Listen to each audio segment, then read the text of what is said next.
ETF index mutual funds నేర్చుకుని stock మార్కెట్లో రాణించాలనుకుంటున్నారా? వెంటనే ఈ నెంబర్కి కాల్ చేయండి.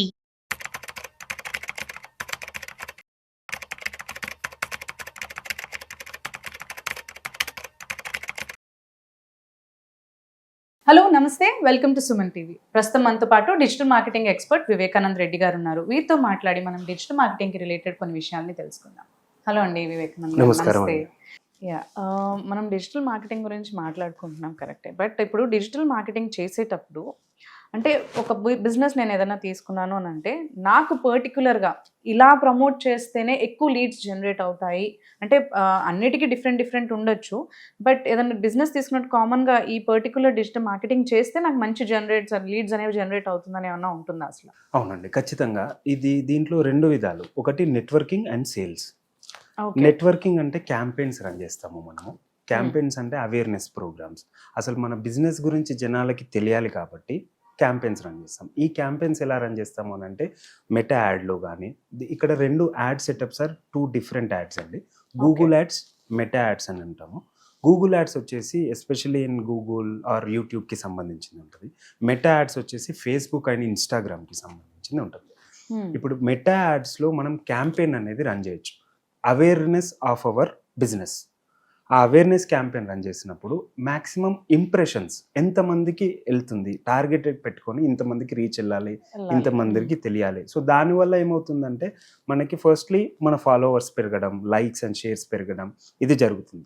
దాంతో మనం నెక్స్ట్ ఎప్పుడైతే లీడ్ జనరేషన్ మళ్ళీ ఇప్పుడు క్యాంపెయిన్ తర్వాత first we promote only through first basic గా మనం స్టార్ట్ చేసేది విత్ యాడ్స్. ఎస్ మేడం, ఏ బిజినెస్ అయినా ఏదైనా సరే. అంటే యాడ్స్ ఒకటే కాదు, ఫస్ట్ ఇనిషియల్గా ఈ యాడ్స్లో టూ టైప్స్. క్యాంపెయిన్కి సంబంధించింది ఒకటి ఉంటుంది పెయిడ్ క్యాంపెయిన్స్, రెండవది ads for lead generations. Okay, different ఉంటాయి, రెండు డిఫరెంట్ అండి. క్యాంపెయిన్కి సంబంధించింది వేరు, లీడ్ జనరేషన్స్కి క్యాంపెయిన్ యాడ్ సెటప్ వేరు. Okay, first will do for campaign ads run చేస్తాం. Yes madam. ఓకే, దానివల్ల మనకి మన ప్రోడక్ట్ అనేది జనాలకి తెలుస్తుంది. ఆ ఇంప్రెషన్స్ ని ఎంతైతే ఇంప్రెషన్స్ ఎక్కువ ఎంతమందికి రీచ్ అయిందో ఫస్ట్ మనం డేటా కలెక్ట్ చేసి వాళ్ళని బేస్ చేసుకొని లీడ్ యాడ్ మళ్ళీ పెట్టుకుంటాం madam. Mostly how people depend అంటే ఓన్లీ క్యాంపెయిన్ రన్ యాడ్ ఒకటే లీడ్స్ కూడా తెస్తుందని బిలీవ్ చేస్తారు యాక్చువల్లీ, డీటెయిల్డ్ గా తెలియని వాళ్ళు. అవునండి, అది ఒక అంటే అదే చెప్తున్నాను కదా మేడం, అవేర్నెస్ లేకపోవడం వల్ల. క్యాంపెయిన్ రన్ చేసిన తర్వాత ఇంప్రెషన్స్ అంటే ఇప్పుడు ఒక రీల్ ఇంతమందికి రీచ్ అయింది అని అంటాం. ఎలా రీచ్ అయింది? క్యాంపెయిన్ రన్ చేసుకోవచ్చు మనం, పేడ్ రీల్ ప్రమోషన్స్ చేసుకోవచ్చు. చేస్తే ఆ టార్గెటెడ్ ఆడియన్స్కి వెళ్తుంది. వెళ్ళిన తర్వాత మనం లీడ్ జనరేషన్ యాడ్స్ పెడతాం. అవి కూడా గూగుల్లో పెడతాము, మెటాలో పెడతాము. సో గూగుల్లో పెట్టిన యాడ్ మనకి సెర్చ్ ఇంజిన్ SEO త్రూ వస్తుంది. అంటే ఇప్పుడు ఫర్ సపోజ్ గూగుల్లో ఏమేమి ఉంటాయి, మెటాలో ఏమేమి ఉంటాయి? గూగుల్లో వచ్చేసి search engine madam, mainly Google search engine కానీ GMB గూగుల్ మై బిజినెస్ అని చెప్పేసి ఉంటుంది, దాన్ని ప్రమోట్ చేయడం. ఇప్పుడు నార్మల్ గా మీరు గూగుల్ బ్రౌజర్ లో కానీ ఎనీ సెర్చ్ ఇంజిన్స్ అంటే గూగుల్ కావచ్చు, గూగుల్ క్రోమ్ కావచ్చు, మొజిల్లా ఫైర్ ఫాక్స్, సఫారీ, ఇవన్నీ కూడా సెర్చ్ ఇంజిన్స్ అంటారు. దీంట్లో వెళ్ళి మనం nearest restaurant in Yousufguda or nearest restaurant in Miyapur, in Gachibowli అని ఎప్పుడైతే కొడతామో ఫస్ట్ మనకి స్పాన్సర్డ్ అని చెప్పేసి ఒక వర్డ్ తోని కింద వస్తాయి మేడం కొన్ని రెస్టారెంట్స్. అవి యాడ్స్ త్రూ వచ్చినవే. Those are Google ads. Campaign కాదు, లీడ్ జనరేషన్. సరే, రెస్టారెంట్ కాకుండా ఇప్పుడు నేను ఒక ప్లాట్ కొందాం అనుకుంటున్నాను, రియల్ ఎస్టేట్ ప్లాట్. అక్కడ వెళ్ళి plots in Aruru, Sadashivpet or Shadnagar అని సర్చ్ చేస్తే ఫస్ట్ వచ్చేవి స్పాన్సర్డ్ యాడ్స్ వస్తాయి. అంటే that we are sponsoring our selves. మనం యాడ్స్ పెట్టి రన్ చేస్తే మన పేరు పైన వస్తుంది. సో అక్కడ క్లిక్ చేశారనుకోండి, ఆటోమేటిక్గా మన వెబ్సైట్కి వస్తుంది. వాళ్ళ డీటెయిల్స్ అన్ని ఫిల్ చేసి అడుగుతారు కాబట్టి now then we can follow. What we think అంటే ఫస్ట్ వచ్చింది అంటే అది మోస్ట్ పాపులర్ ఏమో, లైక్ మోస్ట్ అదేమో అనే థాట్ లో ఉంటారు యాక్చువల్లీ అందరూ. But it is not that. That is the one which అంటే స్పాన్సర్డ్ యాడ్ అంటారు అది. దాని త్రూ లీడ్స్ గూగుల్లో. అండ్ మెటాలో వచ్చేసి ఫేస్బుక్ కానీ ఇన్స్టాగ్రామ్లో కానీ మనం రీల్స్ కానీ ఏవైనా చూసినప్పుడు book now, view more, purchase now అని చెప్పేసి కింద బ్యానర్ పెడతాం. అక్కడ క్లిక్ చేసినప్పుడు మన డీటెయిల్స్ అడుగుతాయి. ఫర్ సపోజ్ మనం స్కోడా కారు ఏదైనా యాడ్ రన్ అవుతుంది అనుకోండి, అక్కడ క్లిక్ చేసినప్పుడు it will ask for your details. Immediate గా తీసుకుందాం అనుకుంటున్నారా, మీరు ఎక్కడ ఉంటారు, ఏ షోరూమ్ లో ఉంటారు, ఏ కాల్ locality. బ్యాక్ లేదా Call chat, back. అలాంటి Exactly. ఆప్షన్స్ ఇస్తారు. So that means the person who is seeing it is really interested. It's a hot lead. అంతే కదా, ఆయనకి రిక్వైర్మెంట్ ఉంటేనే ఎంక్వైరీ చేస్తారు, లేకపోతే చేయరు. ఇలాంటివన్నీ యాడ్స్ రూపకంగానే మనకి లీడ్స్ జనరేషన్ చేసుకోవచ్చు. లీడ్ జనరేషన్ ఫస్ట్ ఫాలోవర్స్ ని పెంచుకోవాలి, క్యాంపెయిన్స్ రన్ చేసి నెట్వర్కింగ్ పెంచుకున్న తర్వాత మనం లీడ్స్ జనరేషన్ యాడ్స్ రన్ చేస్తాం. సో ఈ యాడ్స్ ని కూడా ఫస్ట్ మనకి పెట్టగానే గూగుల్ వాడు కూడా సిపిసి అని చెప్పేసి అంటాడు మేడం, కాస్ట్ పర్ క్లిక్ అని చెప్పేసి. ఆ కాస్ట్ పర్ క్లిక్ ఆప్టిమైజ్ చేస్తూ ఉంటాం. డిజిటల్ మార్కెటింగ్లో ఈ సిపిసిని ఆప్టిమైజ్ చేస్తూ యాడ్స్ రన్ చేస్తాం. ఇప్పుడు 1 వీక్ నేను ఒక 5,000 రూపీస్ పెట్టుకొని గూగుల్లో యాడ్ రన్ చేస్తే నాకు కేవలం 10 లీడ్సే రావచ్చు. అంటే 5,000కి 10 లీడ్లు అంటే అక్కడ నా యాడ్ బడ్జెట్ అయిపోతుంది.